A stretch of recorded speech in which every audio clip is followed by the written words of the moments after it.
Mardani dengan NIM 23105050093. Saya di sini selaku moderator. Saya Miftahul Rahmat dengan NIM 23105050103. Di sini saya selaku narasumber pertama. Saya Laura Arismo dengan NIM 231050500. Di sini saya sebagai narasumber kedua. Jadi di sini kita akan menampilkan hasil podcast kami, yaitu tentang teknik pemeriksaan toraks pada kasus TBC.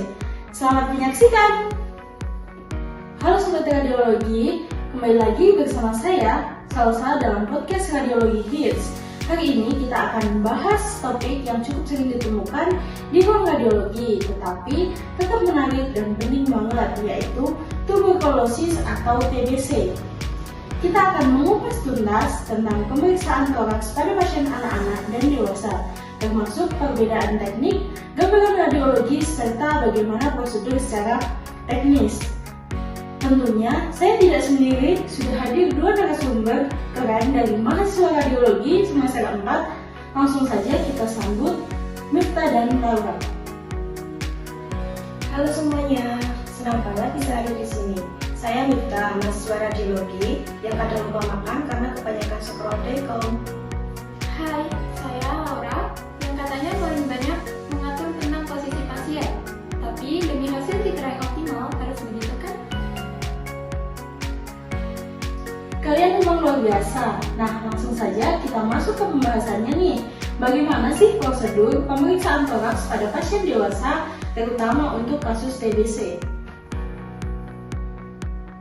Oke, jadi prosedurnya diawali dengan persiapan pasien. Biasanya pasien diminta yang pertama melepas pakaian bagian atas dan aksesori logam seperti kalung atau bra berkawat. Yang kedua, disiapkan di ruang pemeriksaan dengan penjelasan singkat agar pasien kooperatif. Lalu, untuk tekniknya, posisi standar adalah PA dan kadang ditambahi lateral. Pasien berdiri, dada menempel pada detektor, dagu sedikit diangkat, tangan didengkul dengan siku ke depan, dan disuruh menarik napas dalam lalu menahan. Nah, dari sisi teknis biasanya digunakan FFD 180 cm, lalu menggunakan KIVI antara 100 sampai 120 KIVI untuk penetrasi jaringan paru dan mediastinum. Lalu menggunakan MAS sekitar 1 sampai 5 MAS tergantung ukuran tubuh, dan menggunakan kaset berukuran 35 x 43 cm untuk ukuran dewasa. TBC biasanya muncul di apeks paru, jadi penting banget untuk memastikan seluruh paru-paru tercover secara sistematis. Mantap. Kalian tahu pada pasien anak-anak bagaimana prosedur dan tekniknya. Saya dengar lebih menantang ya? Iya betul, pemeriksaan toraks pada anak-anak memang perlu pendekatan khusus. Untuk anak yang belum bisa berdiri, menggunakan posisi AP atau anterior-posterior lebih sering digunakan. Kalau bayi masih kecil, biasanya diposisikan menggunakan alat seperti pick-o-step atau bahkan ditahan oleh orang tua dengan memakai apron pelindung timbal. Dari sisi teknis, FFD 100 bila memungkinkan, tapi bisa disesuaikan. Untuk KIVI 60 kV, MAS 0,5 sampai 2 MAS. Kaset bisa pakai ukuran 18 x 24 cm atau 24 x 30 cm. Selanjutnya, atur kolimasi setinggi torakal 4 sampai diafragma. Dan pastinya, prinsip Alara harus diterapkan maksimal. Bagus sekali. Lalu setelah gambaran diperoleh, seperti apa sih tampilan TBC di toraks dan apakah berbeda antara anak-anak dan dewasa? TBC pada dewasa biasanya tampak sebagai infiltrat di apeks paru. Bisa disertai kavitas, fibrosis, atau klasifikasi. Kadang juga ada evosi pleura, yaitu cairan di rongga pleura. Sedangkan pada anak-anak, gambar radiologinya cenderung tidak jelas. Dari dewasa, tanda khas yang bisa ditemukan adalah pembesaran kelenjar getah bening di hilus atau mediastinum yang bisa menyebabkan deviasi trakeal. Menarik. Nah, kalau kalian boleh berbagi, adakah tips dari kalian untuk teman-teman mahasiswa radiologi lainnya?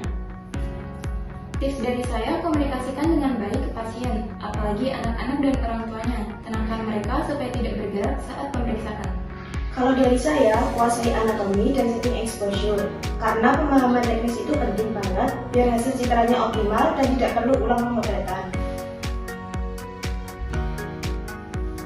Keren sekali. Jadi kesimpulannya, pemeriksaan toraks antara anak dan dewasa memiliki teknik dan pengaturan yang berbeda.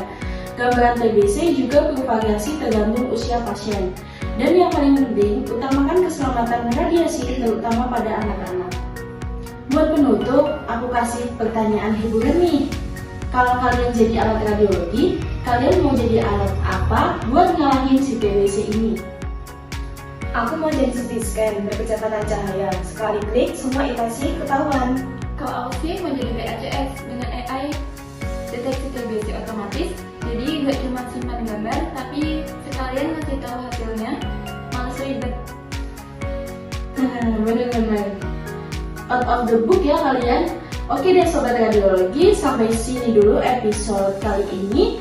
Terus semangat belajar, jangan lupa sarapan biar nggak ngelamun waktu praktikum. Dan sampai jumpa di episode berikutnya. Sekian video podcast dari kami. Sampai ketemu di podcast selanjutnya. See you!